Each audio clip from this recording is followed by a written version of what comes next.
Il n'existe pas un mot plus sournois que plus tard. Plus tard, je le ferai, plus tard, je vais commencer. Et depuis que tu as dit plus tard, ça fait déjà 6 mois, ça fait déjà 1 an, ça fait déjà 3 ans, depuis que tu disais plus tard.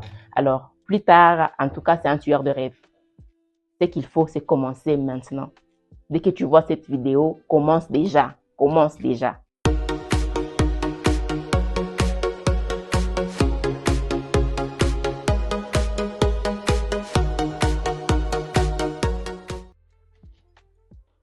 Bonjour à tous et bienvenue dans ce tout premier épisode de Pensées de page en page.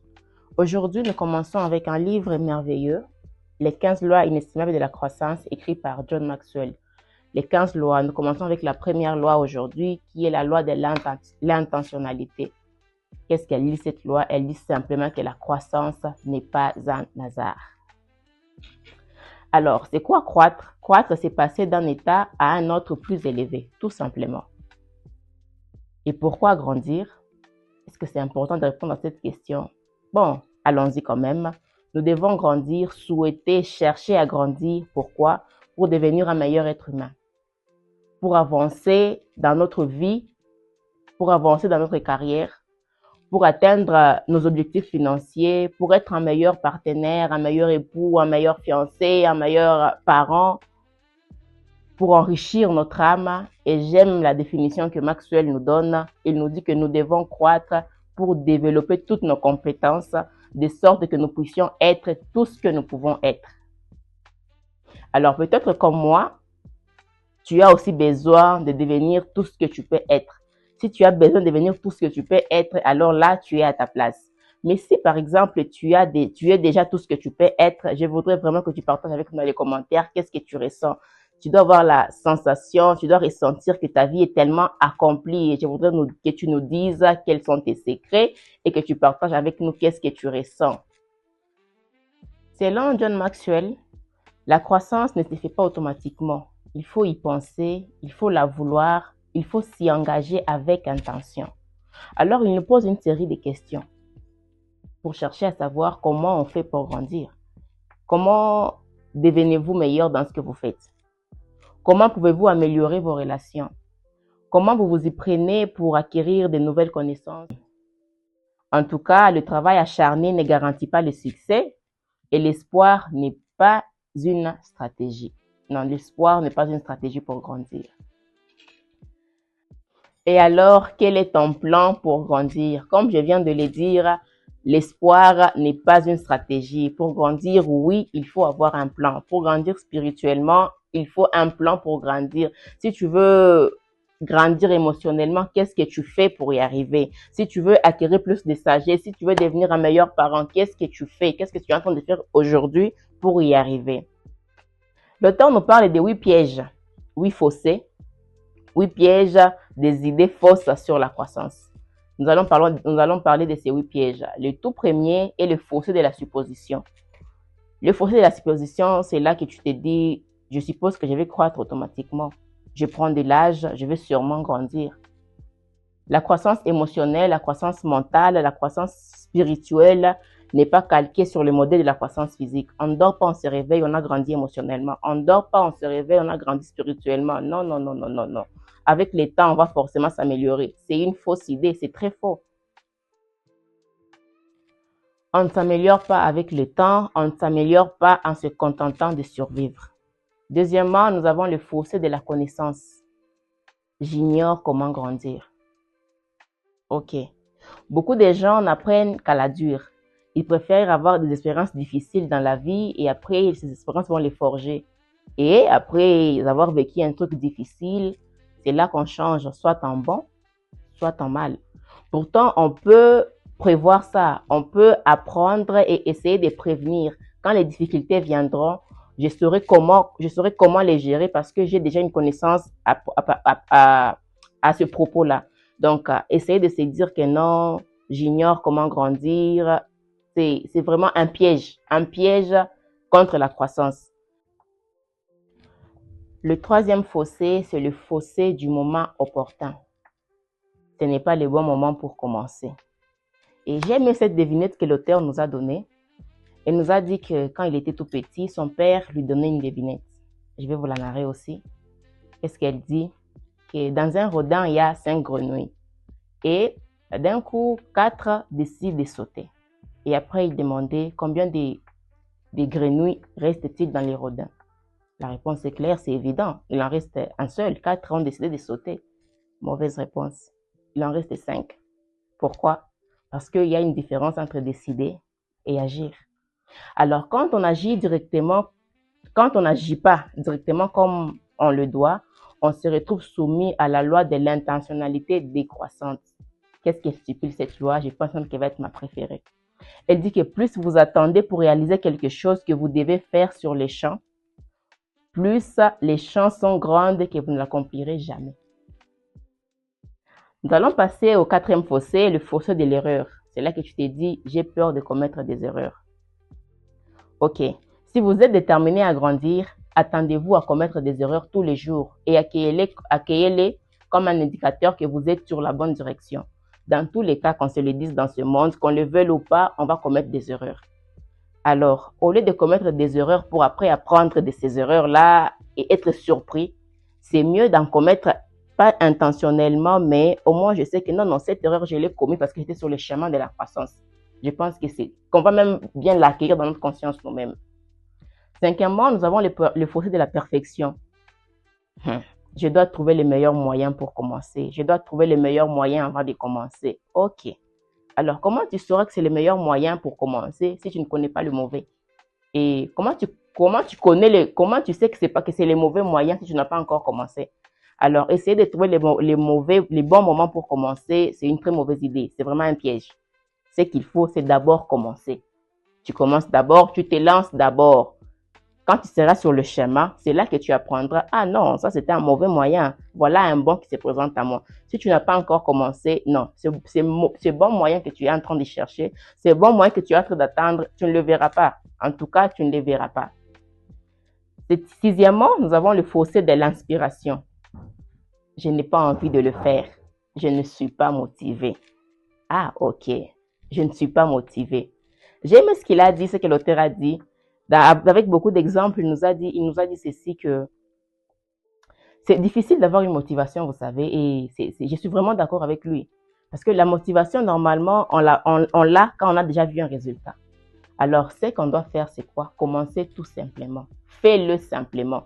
Quand tu vas voir les résultats, quand tu vas regarder en arrière, tu regardes en arrière, il y a 1 mois, il y a 2 mois, il y a 3 mois que j'ai commencé ce processus de croissance, et tu regardes qu'est-ce que tu es devenu aujourd'hui, tu regardes les changements, tu regardes les chemins parcourus. Non, je te rassure qu'à partir de ce moment-là, la motivation elle-même suivra. La motivation elle-même viendra. 7e, nous avons le fossé de la comparaison. D'autres sont meilleurs que moi. En tout cas, je ne saurais pas commencer ça. Les autres sont déjà très loin. Peut-être que tu t'es dit, je ne saurais pas commencer ça. Les autres sont déjà très avancés. Peut-être que ce sont des gens avec qui on a le même âge, avec qui on a étudié, avec qui on a grandi. Et tu t'es dit que non, ils sont déjà très loin. Si je prends ce chemin, je serai comme leur petit frère. Tu te sens complexé. Non, ce que j'ai de bien te dire aujourd'hui, c'est que les autres soient meilleurs que toi, là n'est pas le problème. Ce n'est pas du tout un problème. D'ailleurs, c'est une opportunité de grandir, d'apprendre d'eux et de grandir. Alors, et de toutes les façons, il n'est pas question de qui est meilleur que toi. Il est question de quoi? Il est question de est-ce que j'ai tout ce qu'il faut pour être la personne que je dois être? C'est ça la question qu'on doit se poser. On ne doit pas se poser la question, on ne doit pas regarder aux autres disant qu'ils sont meilleurs que moi. Non, on doit se regarder dans le miroir et se dire, ce que je veux devenir, c'est ça. Mais là, comme je me vois là maintenant, est-ce que j'ai tout ce qu'il faut pour le devenir? Si la réponse est non, alors le déclic est certain, clair. Je dois être cette personne-là. Je dois avoir tout ce qu'il faut pour être cette personne-là que je dois devenir. Je pense qu'on doit arrêter de se focaliser sur les autres et commencer à se regarder soi-même et se focaliser sur soi-même et faire des choses pour soi-même. 8e, nous avons les fossés des fausses attentes. Ah, je pensais que ça sera plus facile que cela. Ah oui. Je ne savais pas que ça sera aussi compliqué. Même quand on va à l'école, quand on va à la fac, il arrive un moment où on s'est dit, oh, cette faculté que j'ai choisie, mon Dieu, je ne savais pas que ça serait aussi difficile, mais j'ai déjà commencé. Non, je ne peux pas revenir en arrière. J'ai continué et j'avance. Maxwell dit qu'il ne connaît personne qui pense que la croissance se fait rapidement et que grimper jusqu'au sommet n'est qu'un jeu d'enfant. En tout cas, je le pense aussi. C'est certain que ce n'est pas facile, mais ça en vaut vraiment la peine. Ça en vaut la peine.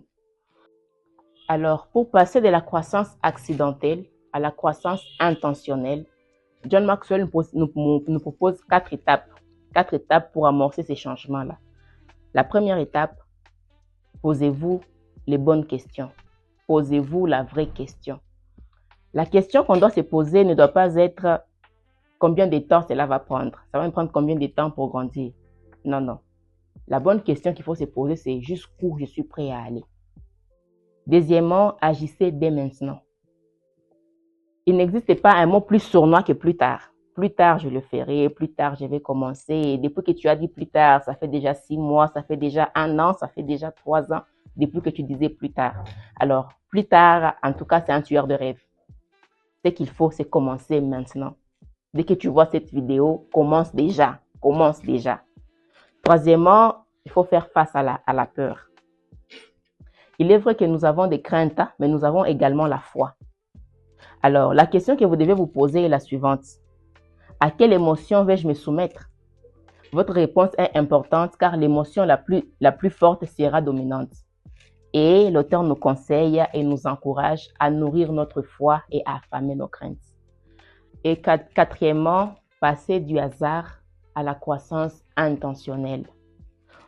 En tout cas, je vous exhorte, ne soyez pas de ceux-là qui attendent de grandir grâce aux accidents heureux ou malheureux de la vie. N'attendez pas que la croissance se produise d'elle-même. Non, ça ne va pas arriver. N'arrêtez pas d'apprendre après l'obtention du diplôme. Et s'il vous plaît, ne cessez jamais de croître. Alors, pour ma part, comme John Maxwell, il y a quelques années, je peux aussi voir l'écart entre l'endroit où je me trouve et ce que je veux être, ou je préfère dire ce que je dois être. Alors, il est hors de question que je reste assise en attendant que la croissance me tombe dessus. Surtout que là, maintenant, je suis vraiment prévenue que ça ne risque pas d'arriver. Alors, il est temps pour moi de cesser d'attendre ou bien de cesser d'attendre la femme que je dois devenir, de cesser d'attendre que cette femme que je dois devenir vienne vers moi. Non, non, il est temps pour moi de commencer à être cette femme-là que je veux devenir, cette femme-là que je dois devenir. Alors, et toi, qu'en est-il de toi? Tu attends que la croissance te tombe dessus ou bien tu te dis que quand tu auras plus de responsabilités, tu vas sûrement grandir. Non, et si ce sont les responsabilités qui vont te faire grandir. Alors, en attendant que tu grandisses, en attendant que ces responsabilités aient sur toi cet effet-là de croissance, est-ce que tu as une idée de combien d'erreurs tu vas commettre? Est-ce que tu as une idée de combien de choses tu vas louper? Est-ce que tu as une idée de combien de gens tu vas blesser? Alors, s'il te plaît, si tu veux réussir dans ta vie, si tu veux faire des bonnes choses, si tu veux minimiser les erreurs, aie un plan pour grandir. Aie déjà ton plan pour grandir. Ma question est la suivante. Dans les 24 heures de la journée que nous avons nous tous, après que tu ne sortes tes heures de travail, tes heures de divertissement, tes heures de Netflix, alors combien d'heures, combien de minutes tu disposes chaque jour pour ta croissance personnelle? Alors, même si tu as la volonté, si tu n'as pas le plan, ça ne va rien donner. Il ne suffit pas d'avoir la volonté, il faut avoir aussi un plan. Et si tu as le plan, si tu ne passes pas à l'action, ah non, ça ne va rien donner non plus. Donc, il faut avoir la volonté, il faut avoir l'intention, et puis il faut avoir le plan, et enfin, il faut passer à l'action. Alors, je vais finir cet épisode en lisant ces quelques mots de l'auteur. Je vais conclure avec ces mots. Qu'est-ce qu'il est en train de nous dire? J'ai été vraiment touchée. Si vous souhaitez atteindre votre potentiel et devenir la personne que vous avez été destiné à être, vous ne pouvez pas vous contenter de vivre simplement votre vie tout en espérant apprendre le nécessaire en chemin. Vous devez faire tous les efforts possibles pour saisir les opportunités de croissance comme si votre avenir en dépendait. Pourquoi? Parce que c'est le cas. La croissance n'est pas automatique. Elle ne l'est pas pour moi, elle ne l'est pas pour vous et elle ne l'est pour personne. Vous devez la chercher. Et je répète, la croissance n'est pas automatique, elle ne l'est pas pour moi, elle ne l'est pas pour toi, elle ne l'est pour personne. Nous devons la chercher. Alors, je vous rappelle que là, ce n'est qu'une loi, la première loi parmi les 15 qui sont inestimables pour la croissance. Ce n'était que la première loi et la seconde, je suis certaine qu'elle va être meilleure, qu'elle va nous amener encore plus à grandir, qu'elle va nous permettre d'avancer dans notre chemin de croissance. Pour la découvrir, n'hésitez pas à vous abonner, à activer la cloche, à partager autour de vous. Je vous dis à bientôt. On se retrouve dans le prochain épisode.